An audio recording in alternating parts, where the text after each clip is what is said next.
बच्चों आइए इस इनऑर्गेनिक रिएक्शन को हम लोग सॉल्व करते हैं। और कैसे सॉल्व करेंगे? Through reaction mechanism. अब देखिए मैकेनिज्म के थ्रू क्या फ़ायदा है, हमें रटने की ज़रूरत नहीं है। तो आइए इसके फर्स्ट स्टेप को देखते हैं बच्चों।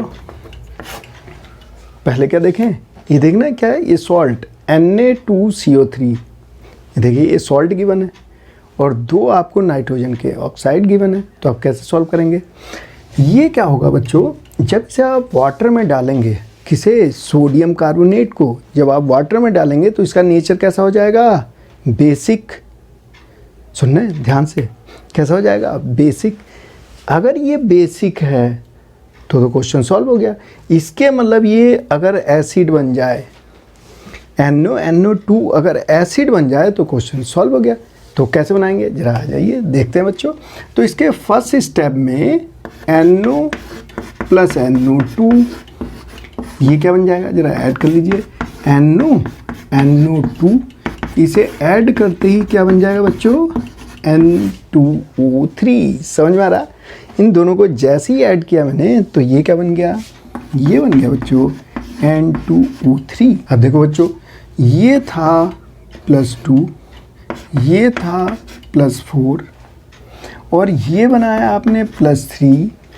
तो इसे चेक कर लीजिए आपने सही किया या गलत। कैसे? यहाँ पे देखिए एवरेज ऑक्सीडेशन स्टेट निकाल लीजिए।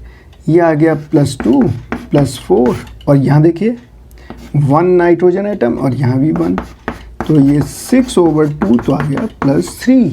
इसके मतलब आपने सही कर दिया। अब आगे देखिए, अब बच्चों यहाँ से आगे देखिएगा, ध्यान से देखिए। अब जो N2O3 है ये कैसे हैं, नॉन मेटल ऑक्साइड। और जो नॉन मेटल ऑक्साइड होते हैं जब वो वाटर के साथ आप डिजॉल्व करोगे तो क्या बना देंगे, एसिड। और ध्यान दीजिएगा एसिड में क्या होता है, H पहले होता है। क्या कहना मैं चाह रहा हूँ, जैसे अगर मैं एसिड लिखूँ तो HCl HNO3, तो देखिए H पहले आ रहा है। तो अब मैंने क्या किया, H को पहले लिया, H2O ऐड कीजिए, ये आ गया H2N2O4।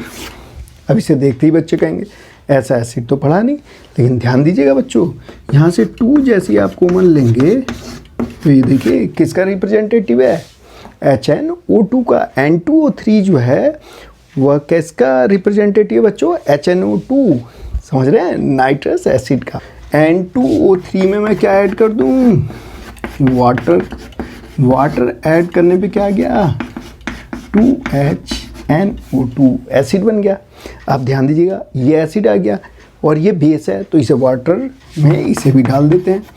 N2CO3 plus water add कर लेते हैं बच्चों। तो ये देखिए क्या आएगा, ये आएगा 2NOH प्लस H2CO3 और ये है कार्बोनिक एसिड। और कार्बोनिक एसिड कैसा होता है बच्चों, ये होता है अनस्टेबल। तो ये अनस्टेबल है, अनस्टेबल। तो ये क्या हो जाएगा, डिकम्पोज हो जाएगा। इसे बैलेंस कर लीजिए 2 से, ये बैलेंस हो गया। अब देखिए H2CO3 ये देगा बच्चों H2O + CO2। अब कहीं बेस दिखाई दे रहा है आपको, बताइए, बेस दिख रहा है रिएक्शन में? तो ये देखिए ये बेस और ये एसिड, ये रिएक्शन हो जाएगी। तो यहाँ आ गया बेस प्लस एसिड और ये रिएक्शन करके बनाएंगे NaNO2 प्लस H2O। अब ध्यान देना बच्चों, यहाँ पे 2 मोल है और यहाँ भी 2 है, तो यहाँ 2 की कर दीजिए मल्टीप्लाई। ये देखिए अब जो कैंसिल हो उसे,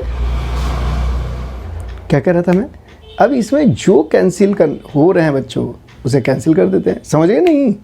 अब इसमें जो कैंसिल हो रहा है कैंसिल कर दीजिए। देखिए ध्यान दीजिए, N2O3 से ये कैंसिल हो गया, 2HNO2 से ये कैंसिल, 2NOH ये कैंसिल, H2CO3 ये कैंसिल, 2H2O से ये कैंसिल, H2O से ये कैंसिल। समझ में आएंगे बच्चों? अब जो बच गया वो लिख दीजिए। तो यहाँ आ गया बच्चों Na2CO3, क्या बच गया, Na2CO3 plus NO plus NO2। अब इधर क्या आ गया, इधर से देखिए ये आ गया बच्चों 2Na NO2 प्लस CO2। वही रिएक्शन कंप्लीट कर दिया आपने और बिल्कुल सही किया है। मैं कैसे कह रहा हूँ, देखिए यहाँ कहीं भी हाइड्रोजन है क्या? नहीं है, इसका मतलब इसमें वाटर मॉलिक्यूल नहीं आएगा। तो ये देखना बच्चों, ये जब आप सॉल्व कर रहे हैं तो यहाँ कहीं भी वाटर मॉलिक्यूल आए नहीं, तो इसका मतलब ये रिएक्शन सही हो गई बच्चों।